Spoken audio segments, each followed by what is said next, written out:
ดอกกับนี่นะคะว่าพี่เบียดออกมาเบียดใส่ดีกว่าพี่น้องเลยเปิดคลิปออกมากับแม่น้องนิวเพิ่นทอดกล้วยทอดมันดูกินเนาะใช่สุกแล้วบ่อันกูสิมาลองชิมเบิ่งเพิ่นกะเต็มอยู่ท่านผู้ชมรอชิมท่านผู้ชมได้เลยปฏิตักอันใหม่มันออกเลยทอดกล้วยกับแป้งเนาะแป้งเพิ่นไปซื้อมาได้พี่น้องกล้วยเด้อประชุมให้แล้วซื้อมาทอดเลยเนาะทอดมันแน่ทอดกล้วยแน่เฮ้ยขายได้แม่เฮ้ยขายร้านแม่พอได้หันโอ้ยขายหันแน่หมูว่าอยู่มาอุดหนุนแน่ว่าอยู่เงินว่าเพิ่นมาได้เอ้ยเนาะสบายดีตอนค่ำๆพี่น้องเลยเนาะตอนนี้กับจังโมงเบิ่งดูอู้เกือบ6 โมงนะ5 โมง 50เนาะมากันมาดิ่นจุ่มเซลอยู่เพื่อนแม่น้องเชื่อเนาะก็แต่มาหับลูกกันยังไม่ได้เมื่อเลยพี่น้องเลยทำแต่ตอนนี้กันโดยยังใช่ไหมอีกบ่น่ะเมื่อโชคลูกยังใช่ไหมใหม่สร้างรถดิสร้างไว้ลูกอยู่แล้วมันเอา10,000อะไรนี่น่ะ10,000เอามันนี่คือขวดเด้มันแหละสร้างรถซาเฮ้ยเธอทอดอันกินกันเต็มที่เลยติอันกินกูไปกินเต็มที่เลยเนาะมันดำนะเฮ้ยมันนั่นตัวเนาะมันตาออกมาได้ป่ะมันแปลกอันนี้มันเนี่ยเศษมันนะมามันไปทิ่มตัวเอาลูกมาชงได้สิมาใหม่ได้แล้ววะกินซื้อหนาตีตัวน้ำมีแล้วเขาออกน้ำมันของตัวนะเขาให้เด้ติผู้นึงออกน้ำมันผู้นึงออกกล้วยผู้นึงออกกันว่ากะทิโอ้ยเนาะแบกกระดอกพี่เราเลยเนาะมุบน้อยว่ะมุบหน่อยแต่อยากกินป้ากันช่วยกันป้ากันชื่อกล้วยมากมื้อเช้าเลยเนาะไปตลาดแล้วเนาะไปส่งลูกไปโรงเรียนนะชื่อกล้วยมาทอดบ่ได้มีว่าเพื่อนอ่ะแบบนั้นไปเตือนเพื่อนมีบ่ตุมาเตือนกับแพงซ้ำมาเนี่ยไปหาเซ็ตมาเตือนกับแพงซ้ำไปแล้วบอกบัดเซินบัดชวนอ่ะไปกินเบียร์น่ะบ่ได้เตือนกับไปได้เฮาใกล้กันดิใกล้เพื่อนเพิ่นซ้ำเนาะเฮ้ยนอนขึ้นตู่เนาะเอาเพราะว่ากินค่ำเด้มันต้องแม่นนั่งมาได้แล้วนะชิมอิ่มก่อนคอยซื้อชิมแล้วอิ่มแล้วเมื่อเลยชาติเนาะดูค่าก็ได้ว่าไปให้ซื้อเอาข้างกะทิเนี่ยหาอะไรนะเลือกเอาดิขอยาวอย่างกะทิแป้งนะแป้งอะไรน้ำมันชาหาแป้ง70น้ำมันชาวหากล้วย20เอามาบอกกันเลยหารกันดิมันเกี่ยวขึ้นเนี่ยหารกันได้แต่ชองมันนะบ่ดูได้ทานดิทานนี่โอ้ยหารวัดบ่ดิมาสิเปลี่ยนกับทอดมาข้าทอดมาใช่ไหมสิเปลี่ยนมาลูกชิ้นแมงจุกบนกระชิบได้พี่น้องเลยมาสิทอดเปลี่ยนมาใช่ไหมยันหมูกันนั่นมาบ่ยันมาตัวไปตัดคลิปตัวได้หมูใจไปซะหมูนะนั่นมาทอดเปลี่ยนสิดอกไปตัดคลิปกันไปตัดคลิปอย่าบอกไม่ได้ถูกหักไอ้ลูกทอดเปลี่ยนแม่น้องนิ้วบนก่อนพี่น้องเลยเนาะเลยก็มากับมาวันนี้โบยหน้าได้ละกินไว้ดิซื้อไปลูกมดกินน้ำกันนี่นะกินน้ำกันได้จังมือดิเนาะใช่มันน่ะใช่เลยนี่เลยเพิ่นทอดพี่น้องชิมก่อนเลี้ยมือเลยชิมก่อนเด้อแต่มันอ่อนพวดบางกล้วยหมูมังชุก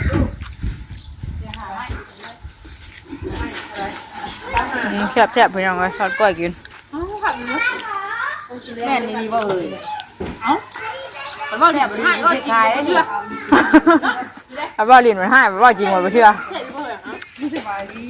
โอ้ยสบายดีเด้อปลาลุงสบายดีโอ้ยเชื่อถ้าอุปกรณ์อยู่นมเฮียสิก็ให้อย่างนอน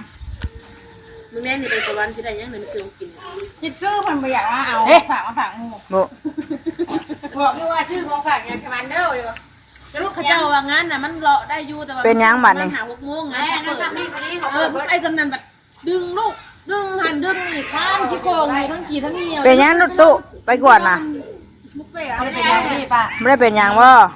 เป็นนี่ไร ด้วยแล้วกวดมันนี่ไปหาหมอตัวนั้นหมอที่ว่ากวดเท่าน่ะรับไปไทยโอ้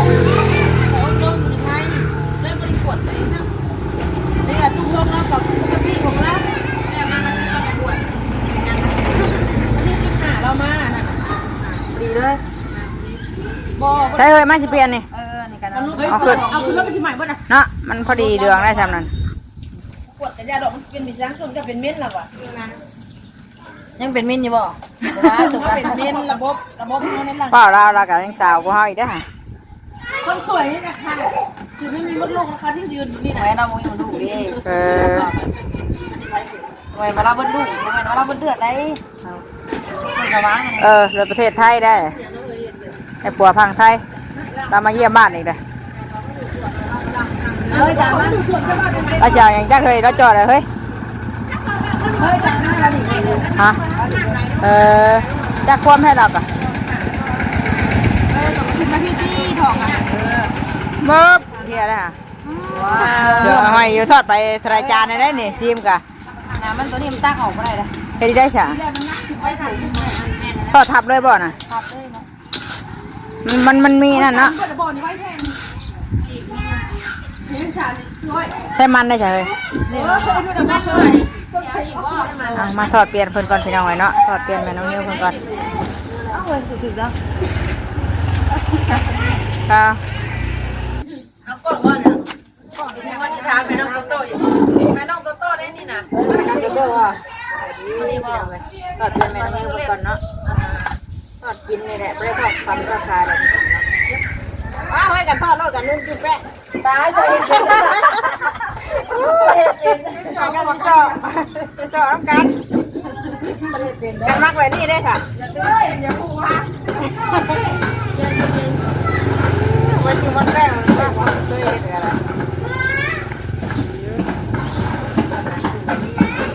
เนี่ยนะไอ้เงี้ยคนยากบั่นเลย ก็คนเดียวลงเวลาได้ได้ไหน ได้นะ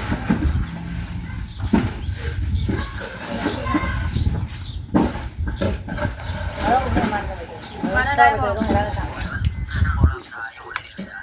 เรียนจ้ะคอยไปถามแล้วบ่สันคอยไปถามแล้วบ่เขาอยู่นี่นี่ถ้าถามเขาได้เราเขาได้ ไป เนาะ เคยไปดูทางน้ำว่าทอดชนิด ขวดอ่ะวนเลยก็แป้งเลย แล้วมันเลยได้ไง บ่มันติดได้ดีเลยเนาะใช่ภาษา นี่หน่อยเร็วเร็ว ใช่ได้ปะ ใช่นี่เนาะไปลองมาด้วยลองมันง่ายเด้อเฮ็ดบางๆให้เด้อ บอก เฮ็ดเสื้อบวยน้อยๆอ่ะ ก็คือบ่มีเกี๊ยวจ้ะใครชอบเลยขนาดนี้ แม่เนี่ยบ่ต้องใส่ลายไปให้ลองมึงสิ ใส่กระแป้งใส่บุษบลองก็ใส่ทันเลยว่ะมันจะบอก พ่อกันพ่อกัน ถ้าหยำถ้าหยำใบเตยไร ก็อย่ามาเตยพ่อกันอย่ามาเตยเลยพ่อกันไปนี่ มาใส่ในบอดี้ใส่บอดี้ ใส่ใส่ ใส่กูวะ เอาก็บอกใส่ตัวนี้ เดี๋ยวน้ำมันจะดึงใส่ขาขาวได้แกงเนาะแห้งเนี่ยขาตาบไปเนี่ยไอ้โอ้หวานมันมีจะมาหาขาตาตีที่นั่งลงตี เอาเลยยังขายเลย มันหมกเพื่อได้เกลือนะนี่แม่เผ็ดอยู่นะแบบเค็มหอมใบเตยละใส่บาทเริ่มใส่น้ำบอกโอ้โหเอ้ยยังเต็มตาเก่าเหรอนักไปดีกว่านักหัวเลยพอนี่พอไปได้แล้วขอให้หนูได้หัวบริมีครูทำดิ ร้านลืมบอกร้าน มั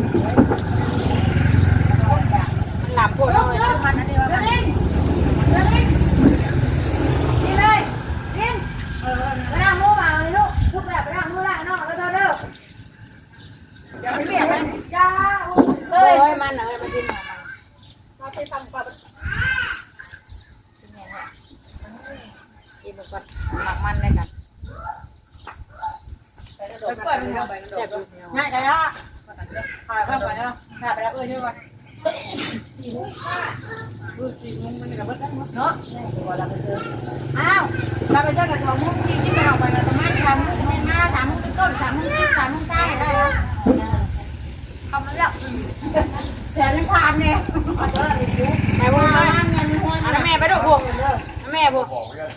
ว่าที่ป่วยมันถึงมาไทยคนยังไง อ้าวก็ได้บอกไปก็ช่วย เรื่องนั้นบอก เอาเยี่ยมค่ะไม่ให้เขา ลืมเลยเนาะ ว้าตู่ทวงนี่สิก็ให้บอกว่าเดี๋ยวนะ ลืมเลยสิหรอกสิให้ ยาวกันแค่ที่กันช่วยที่ได้อีก เป็นผู้ละพันหนึ่งยอดสุดที่สองพันจ้า ลงมาอันนี้ไม่อยากเอาถ่ายกินน้ำตู้หรอปะประตูเราไปเจอปะมาถ่ายกินน้ำตู้มาถ่ายกินน้ำตู้ประตูแหละขอบเลยใส่เลยนะ เอาไปละ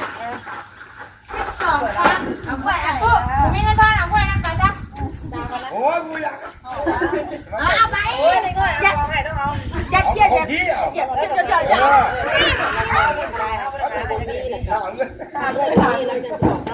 ให้กินบ่กล้ากินดิ ผัดกระลูกแบ่งกระลูกแบ่งกันแบ่งกัน แล้วปาดวางแล้วเก๋ได้ปะ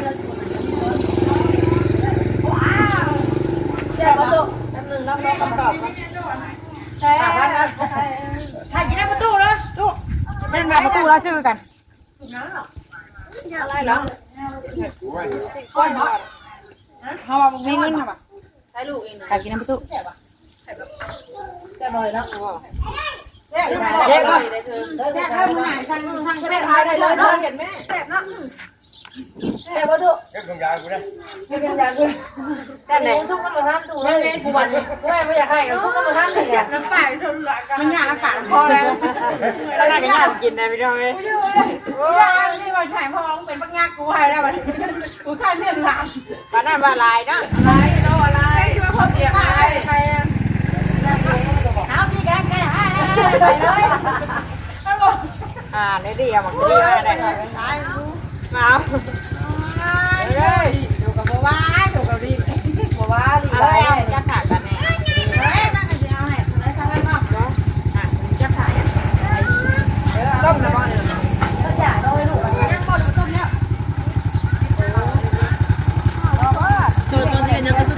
หมอนี่ได้จะได้เชียยังตัวเฮ็ดยังเฮ้ยตัวเชียยังประตูทำนะเฮ็ดบานกินบ่ ชื่อได้เสียค่าบ้านยังไง ย่าตัวจะว่าเฮ็ดโบงเฮ็ดบานเนี่ยมาบัดมือมาไม่อีเรื่องกระดองเผาอยู่วะ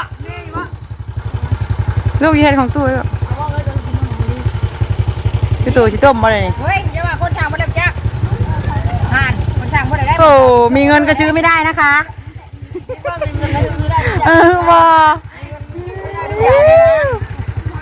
ในบ้านว่าดีนะ เฮ้ยเช้าบ่ดิสายแล้ว ปะโทดิแซ่บบ่แซ่บบ่แม่ไปเข้าในไปลูกไปยันรถไปไปดีมาส่งมักซีรีปะเตอร์เตอร์แล้วสิเฮ็ดหวานกินว่าปะเตอร์ทำอะไรกันเนี่ย รักกันดิ เฮ็ดหวานกินว่าดิ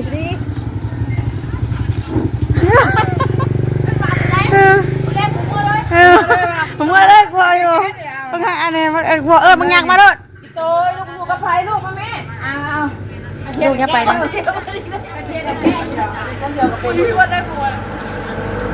มาได้ไหมเฮ้ย มาเลยไหมเฮ้ยนำหน่อยดิลูกมาจอดก่อน เลยเอาว่าพวงอ่ะพวงเอาเนี่ยเอาเงินเด็กเอาอะไรมีกูไปวัดเชิญนะลุย ไปแม่เลยไปซื้อน้ำมันไปน้ำมันพกไป ล นี่ องวัดอีเล่นไปนะ กูเพิ่งนี่ลูกมัน2 ขวดเลยลูกมึงกี่ได้ แสดงว่ามันเริ่มจะได้ทำกันได้เนาะต้องกะทิแล้วได้ทำกันได้ ได้สั่ง เอา เอา มา มา คล้ายๆน่ะ มาอย่างวะมาซื้อในน้ำตาลสิเอาเมื่อวันก็ได้เอง ซื้อน้ำตาลมันก็ได้กล้วยก็ได้น้ำตาลเขาใช้แล้ววะ แมนก็ทั้งกล้วยทั้งมันเห็นบ่เต้ยเห็นบ่ป่าน่ะเห็นบ่ ป่าสั่นป่า อ้าวมันเป็นเมจิบ้าเจ้าเป็นแบบมือเย้าเป็นแบบมือของป้า ร้านเอ้ย เท่าไหร่เธอ แม่บอกแม่บอกแม่ เธอรินเท่าไหร่บอกยังเมื่อบ้านกระถางที่เมื่อต้น เฮ็ดดูล่ะเฮ็ดเด้อคุณจับได้คุณเอามึงในรถยังมา เธอ ล่ะ รินเท่าไหร่ ตัวยังเฉยนี่คือไปจอด พี่โตยจะปีนแบบสั้นแต่จะมาหาแม่ตีเจ้าไปล่างเลยฮะไอ้แม่ลงไปแม่ล่าง ตีอะไรยังมาหาแม่ได้ทำแบบนั้นน่ะ จังว่าเกิดได้ชาวบ้าน เจ็ดได้คือมาเลยว่ามันสองขวดไปแล้วพ่อกูลูกมึงปากสาพัด ปากว่าเกิด เนี่ยรถไปเจ็บตีจัง30รถเด้อรถ39เลยบ่เอ้ยจ้าเอาน้ำมันหัวน้ำมันขวดนึง ว้าตุกอะ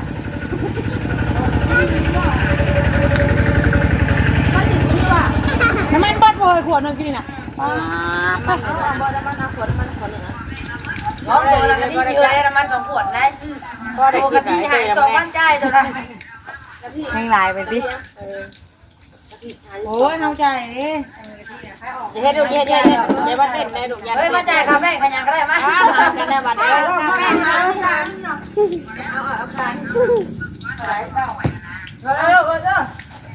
ดูได้ดูลา โต ได้ มาแม่ลูกมาแม่มาแม่ แก๊สนี่มาเลย น้ำมันดาวน้ำมันนะ แล้ว แล้วก็ไปดิครับแล้วก็ไปได้ได้หรือว่าคุณหลง โอ้ยเตยมาเลยเตย คอยจ่ายคอยจ่าย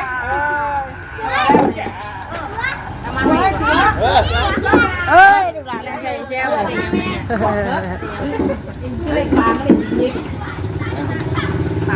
เดี๋ยวมาใกล้เริ่มเด้อถอดมันซีมเบิ่งคือเราเลยถ้ามันผ่านกับเช็ดคายคือได้เอ้ยนะมันผ่านอยู่รอกพวกมันซีมมันบริชื่อน่ะออกมาเลยไหม ยังดื้อวอดื้อวอดื้อวอ มันบริชอยจะกินขันเจ็บเป็ดยังบริชอย อย่าเลยลูกว่าเด็ก ยังบ่มีว่ะเราเตยละเอาไปลื้อใช่โอ้กล่องกับปิดไปที่แน่กินแป้งนี่ยังติดอยู่อ่ะนี่หนีบนะนี่ไปหนีบมาอยู่ดิ เอ้ยลูกเรา เฮ้ยลูกโอ้ยลูกกูชูด คือว่าเชื่อเอาไว้กับบ่พ่อโบยน่ะ แล้วก็งูมันเยอะเลยนะว่าแล้วก็ เนาะคือว่าสิเมื่อผากลูกผากเต้าผากกันพ่อผากแม่ผากกันคือว่านะ ขนาดสิป้อนที่ป่ายังดึงเอาวะลูกหลานนี่อยาก คือสิมักแห้งดิปานนั้นอยากเฮ็ดขายเนาะ ไม่ได้ขายหรอก บ่ได้ขายดอกแบบนี้แล้วและอันเอาออกจากหม้อน้ำกับบ่ทันเฮ็ดบ่ทันได้พี่น้องเอ้ยลูกค้าหลายโพด ขายโดยชื่อว่าเลย ลูกค้าหลายโพด ชื่อเดียวมาตลอดเลยดิ